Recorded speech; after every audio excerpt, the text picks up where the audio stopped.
அப்பா சௌக்கியமா இருக்காரா? தங்கச்சிக்கெல்லாம் சௌக்கியமா இருக்காளுங்களா? நல்லா இருக்காங்க. சரி அதை விடு. இவர் என்ன தெரிஞ்சவரா? இப்படி தனியா மீட் பண்றதுக்கெல்லாம் ஏற்பாடு பண்றாரு? அதுக்கெல்லாம் ஒரு சித்து வேலை செஞ்சிருக்கலாம். சரி, ஏதாவது தகவல் ஏதாச்சும் கிடைச்சதா? ஆமா, ஒரு பெரிய பாம்பே கிடைச்சிருக்கு. டைம் பாம், ரொம்ப பெரிய டைம் பாம். இல்லை, என்ன சொல்லுத? அந்த வைஜெயந்தி மேடமோட நீ நேரடியா சம்பந்தப்படலதான். ஆனா அவங்க வாழ்க்கையில முக்கியமான ஒரு விஷயத்த நீ செஞ்சிருக்க. அதுவும் அவங்க உடைஞ்சு போற விஷயத்த நீ செஞ்சிருக்க. இல்லை, என்னல சொல்லுத? இந்தா, நீயே பாரு.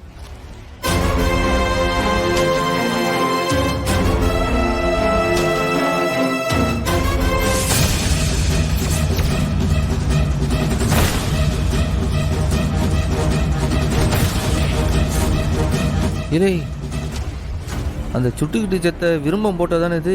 ஆமா, இந்த விருமன் தான் வைஜெயந்தி மேடமோட ஹஸ்பண்ட். என்னல சொல்லுத? லவ் பண்ணி மேரேஜ் பண்ணிக்கிட்டாங்க. அவருக்கு பிறந்த குழந்தை தான் கௌதம்.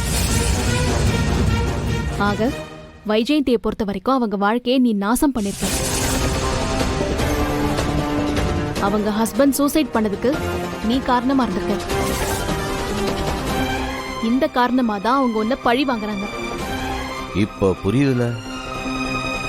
ஆனா அவன் காக்கி சட்டையை போட்டுட்டு கோயில் நகைய களவாண்ட பார்த்தவன்ல, கொலை பண்ண பார்த்தவன் அவனை தடுத்தது ஒரு குத்தமா? அது அவங்க யோசிக்கணும்ல. பாசம் அவங்க கண்ணை கட்டி போட்டிருக்கு. அதான் உன்னை பழி வாங்க அவங்க அலையறாங்க. இப்ப நான் என்ன செய்ய? இல்லை, நீ ஒன்றும் வருத்தப்பட வேண்டாம்ல. இது இத்தனை நாள் நம்ம பிரச்சனையா இருந்தது. இது நம்ம பிரச்சனை மட்டும் இல்ல, இது என் அப்பா முருகனோட பிரச்சனையும் கூட. இனி நம்ம வருத்தப்படவே வேண்டாம். நீ நேரா போய் ரத்னா கிட்ட சொல்லு, அறிவு வெளில வரதுக்கு இனி எந்த தடையும் கிடையாது. அவன் கூடிய சீக்கிரம் வெளில வந்துடுவான்டி. எக்ஸாக்ட்லி. இதை தவிர வேற ஏதாவது எவிடன்ஸ் கிடைக்குமான்னு நானும் தேடி பாக்குறேன். சரி, நான் வரட்டுமா? சரில, உனக்கு வேற ஏதாச்சும் தகவல் கிடைச்சா உடனே சொல்லி அனுப்பு. சரி சரிடா, அப்ப நான் வரேன்.